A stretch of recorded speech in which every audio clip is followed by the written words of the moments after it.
Assalamualaikum warahmatullahi wabarakatuh. Bismillahirrahmanirrahim. Innal hamdalillah nahmaduhu wa nasta'inuhu wa nastaghfiruhu wa na'udzu billahi min syururi anfusina sayyiati a'malina may yahdihillahu fama mudhillalah wa may yudlil fala hadiyalah. La haula wala quwwata illa billahil aliyyil azim.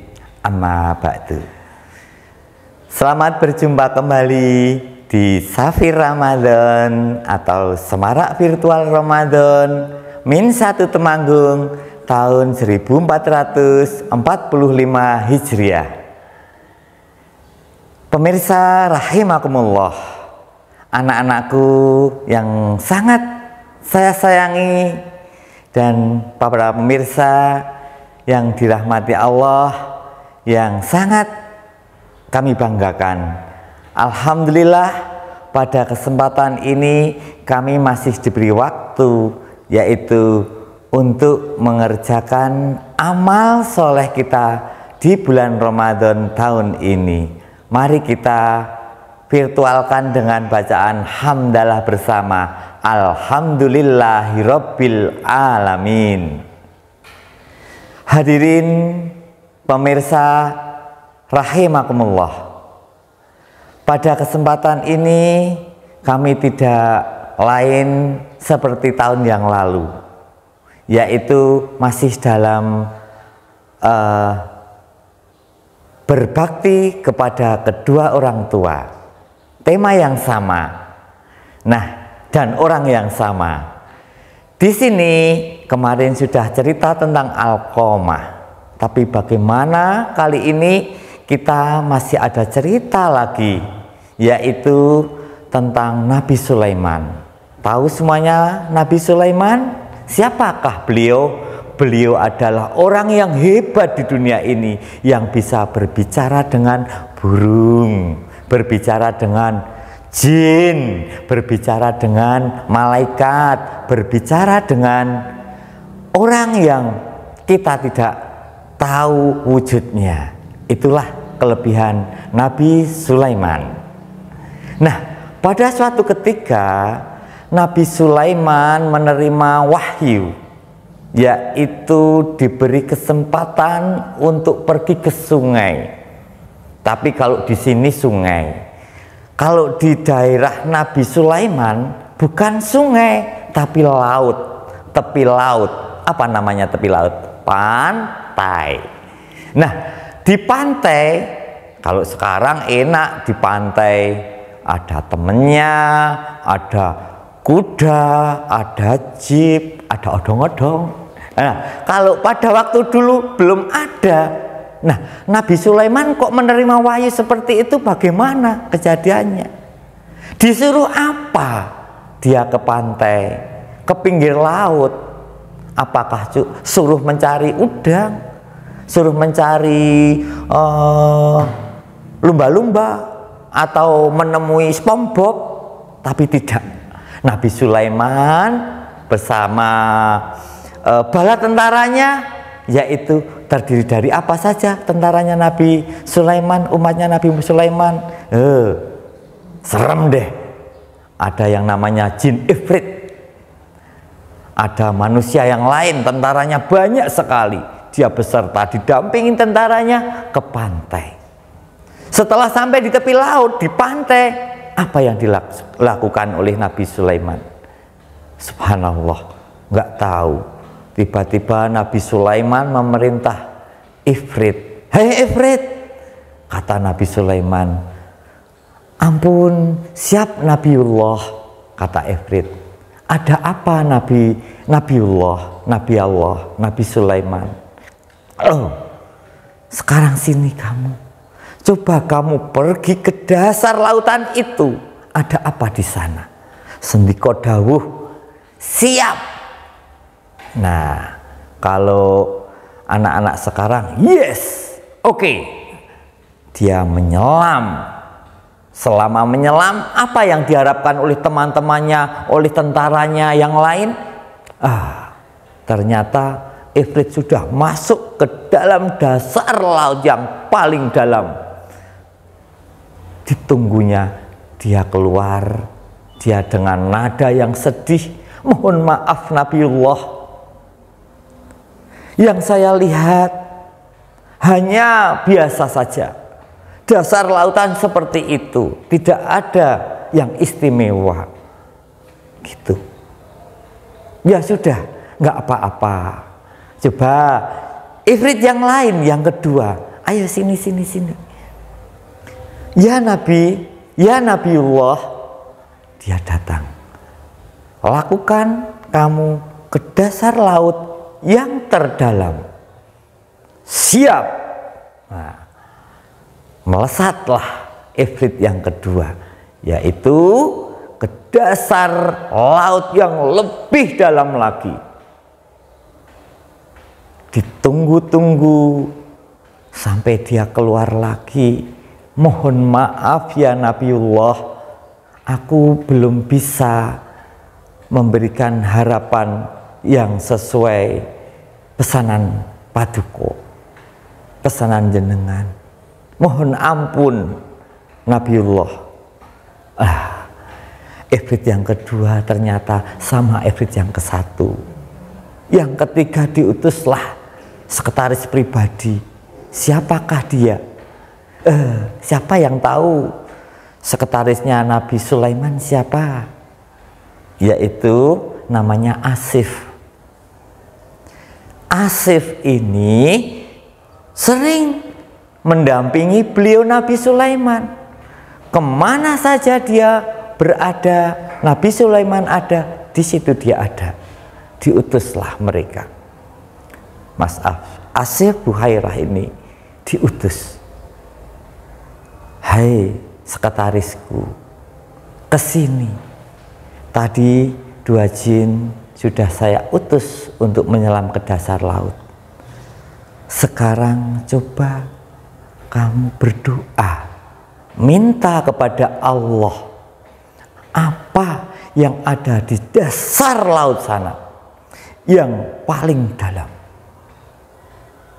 Kata Mas Asif, bagaimana? Sendika dawuh Nabiullah. Siap. Dia berdoa kepada Allah, minta kepada Ilahi Rabbi. Setelah itu termenung semuanya senyap. Dia berdoa. Lalu datanglah sebuah kubah yang terdiri dari 4 pintu. Yang pintunya tadi terbuat dari bebatuan yang sangat mahal. Ada batu yang sekarang ada marmer yang hijau, marmer yang putih, marmer yang merah, dan yang berwarna kemilau keemasan. Subhanallah. Nah, dari situ datang semua umat Nabi Sulaiman tertegun mendengarnya, melihatnya. Seakan-akan datangnya bersama dengan angin laut yang begitu lembut. Dia datang kubah tersebut sampai hadapan Nabiullah, Nabi Sulaiman. Kemudian Nabi membuka pintunya. Dan sebelum dibuka oleh beliau Nabiullah, Nabi Sulaiman alaihissalam, pintu itu ternyata sudah membuka dengan sendirinya. Keempat pintu sudah terbuka, dan di tengah-tengah kubah itu ada seorang sosok pemuda yang sangat tampan, tidak ompong. Nah, seperti itu ceritanya. Akhirnya pemuda itu kedapatan sedang sholat, tidak sedang bermain HP, YouTubean, TikTokan, tidak, tapi sedang sujud. Ditunggunya pemuda tersebut oleh Nabi Sulaiman beserta bala tentaranya. Subhanallah.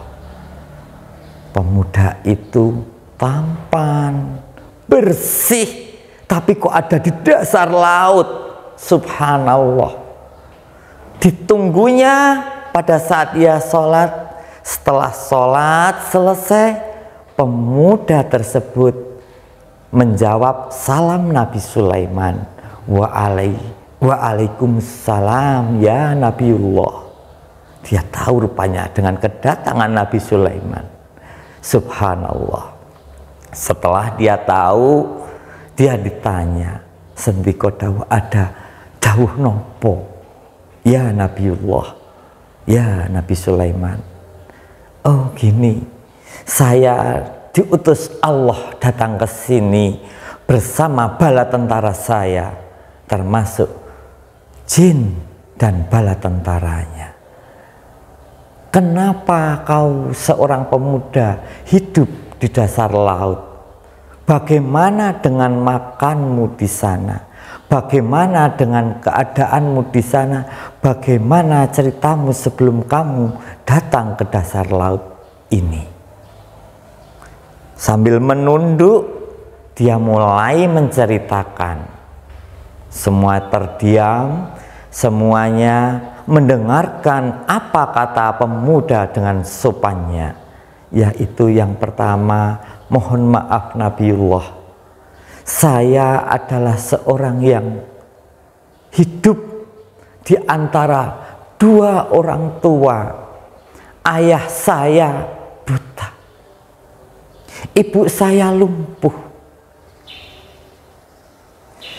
Setiap hari saya memberinya makan, saya suapi semuanya. Saya ikhlas karena ridho Allah. Tanpa ridho Allah, saya tidak akan bisa seperti itu. Ayah mau kemana, saya antar. Ibu mau kemana, saya gendong. Nah, selama 70 tahun ayah nggak pernah marah, ibu nggak pernah marah, saya pun tak pernah sama sekali menyepelekan apalagi marah. Setiap ayah memberikan tugas, saya jawab iya siap, enggih siap. Begitu juga ibu, setiap ibu membutuhkan apa saja, saya selalu menyediakannya selama 70 tahun juga. Subhanallah. Oh, gitu ceritanya. Subhanallah. Nabi Sulaiman pun heran. Kayak gitu ya. Alangkah mulianya orang tua kita. Bagi yang masih punya orang tua, peringatan. Jangan sekali-kali mengatakan pada ibunya. Contohnya pemuda tadi. Subhanallah. Oh, itu kamu hidup pada masa siapa? Tanya Nabi Sulaiman. Oh, sendika dawuh Nabiullah, saya hidup pada masa Nabi Ibrahim alaihi salam. Nabi Ibrahim? Berpikir sejenak Nabi Sulaiman sambil mengingat-ingat. Subhanallah, Nabi Ibrahim itu hidup pada 2400 tahun yang lalu. Subhanallah. Pemuda tersebut masih ingat cerita tersebut. Loh, dipandanginya pemuda tersebut oleh Nabi Sulaiman alaihissalam. Kenapa kamu rambutnya masih putih? Lupa, masih hitam. Yang hitam ini sudah 2000 tahun yang lalu. Seberapa generasi itu? Sekian generasi rambutnya nggak ada yang putih sama sekali. Kalau punya Pak Umam, tidak ada yang hitam sama sekali. Nah, itu pemuda yang hidup di masa Nabi Ibrahim. Dia bercerita dengan lugu, dengan sopannya. Dia menjawab pertanyaan Nabi Sulaiman seperti itu. Sampai terheran-heran Nabi Sulaiman. Subhanallah. Gemeter rasanya Nabi Sulaiman alaihi salam. Coba bayangkan. Terus gimana kamu waktu makan? Apa kamu tidak lapar? Apa kamu di sana banyak ikan langsung kamu bakar? No, tidak Nabi. Saya tiap pagi ada burung yang setia pada saya. Burung apa? Burung hantu? Enggak. Tapi burung itu tiap hari mengantar makanan. Makanan itu sebesar bola, sebesar durian, sebesar kepala manusia.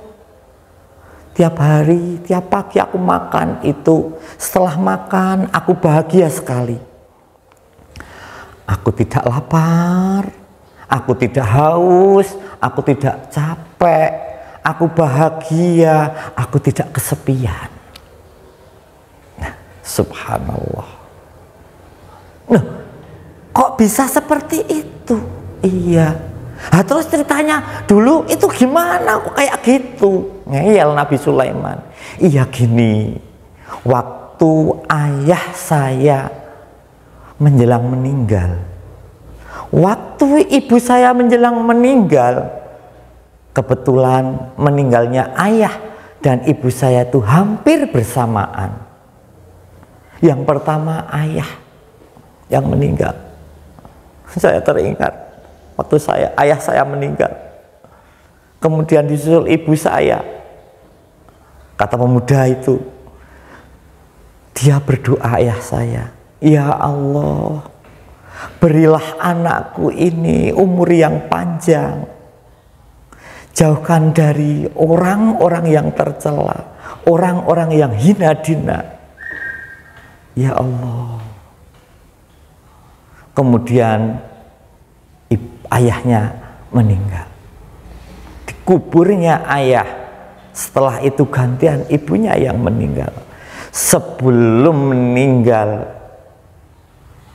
ibunya juga mendoakan kepada seorang pemuda tersebut, ya Allah, berilah pada anak saya umur yang panjang, kebahagiaan yang tiada tersusahkan, jauhkanlah dari orang-orang yang zalim. Lalu ibunya meninggal. Nah, setelah dikubur dua orang ayah dan ibu tersebut, lalu pemuda itu diam. Bagaimana rasanya kehilangan seorang ayah walaupun ayah itu buta, kehilangan seorang ibu walaupun ibu itu lumpuh. Ternyata seorang ayah dan seorang ibu itu adalah pahlawan bagi kita. Kita wajib sekali menghormati, menghargai, dan berbakti. Dan kita doakan tiap saat. Wabil khusus sekarang tiap habis sholat.